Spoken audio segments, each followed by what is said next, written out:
What's up, guys? Ghostboy here with my top 5 favorite releases of February 2022. This month was not the best for releases, but there were some really good shit, you know, and definitely enough for a top 5. So, yeah, I don't really have an intro. Let's just get into it. We're going to start things off with an honorable mention, which is Lo-Fi Geek Telephone Booth. I don't think any of you guys know this. I'm actually a pretty big fan of lo-fi hip-hop. I put it on every time I go to bed, you know, have it as background noise and stuff. I put on the live stream on YouTube. And this, well, the thing that makes lo-fi great, and this pretty much ties into this album, because, well, it's lo-fi in general, is that, you know, it's relaxing, it's easy to listen to, it's got some nice melodies at times, it's got some, sometimes it even has some nostalgia feel to it in a way, and that's what this album is. It's nice and relaxing, it's a vibe, you know, you just chill out, listen to that shit. Cool. And yeah, that's an honorable mention because, well, I just like the other albums more. So yeah, let's just get into the top 5.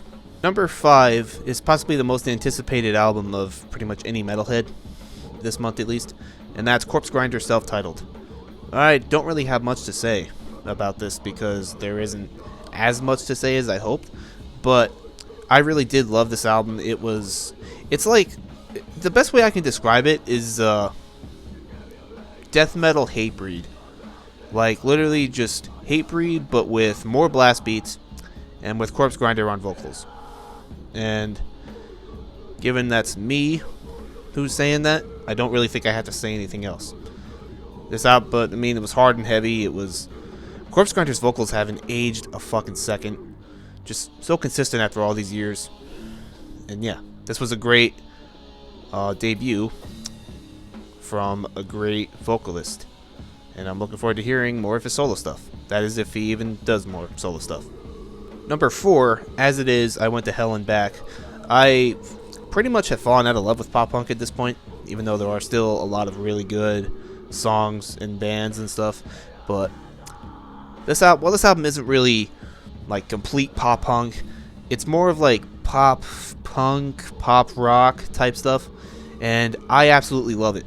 I wasn't expecting to love it because I wasn't a big fan of the Great Depression. I thought that was kind of a disappointment, and you could tell with the song titles they're definitely losing ideas. Like, I Miss 2003, I Don't Give a Fuck.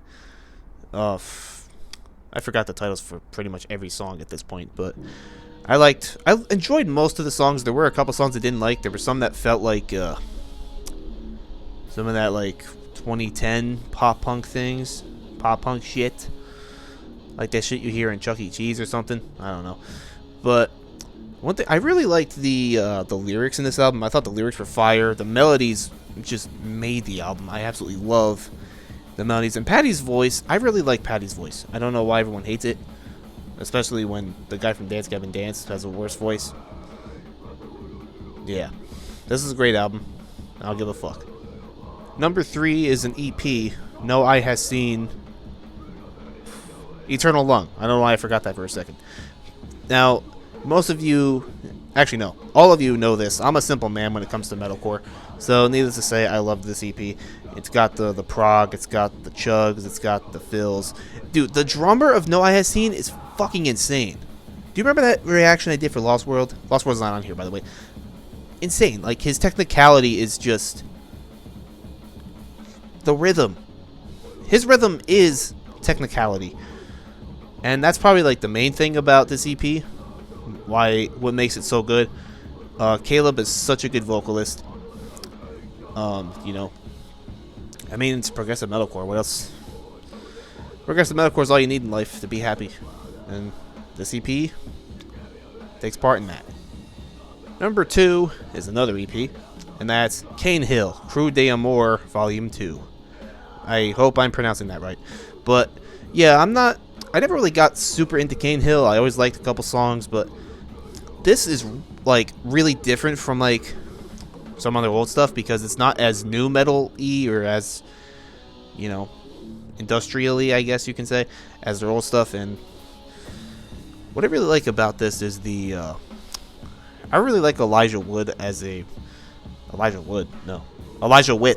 Fuck me, As a vocalist, he's really good, and I don't know, there's 3 songs. All of them are just fire.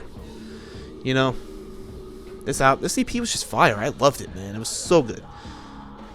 Yeah, I gotta listen to Volume 1, and I shall do that. And finally, number 1, my favorite album of February 2022 is Venom Prison Erebos.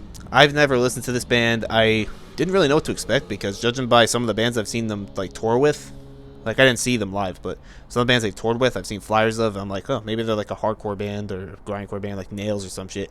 No, they're like a...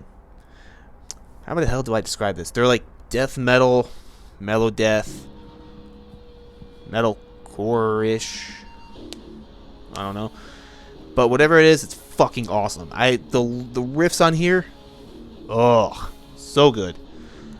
And it's not too long, it's not too short.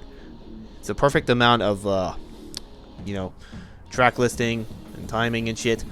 I love this album, man. It is so hard. It is literal sex. It's like you listen to it and you just feel things in your body that are weird. Yeah, I'm running out of things to say. But yeah, best album I've heard this month. And definitely top 5 albums I've heard of the year so far, even though it's only March.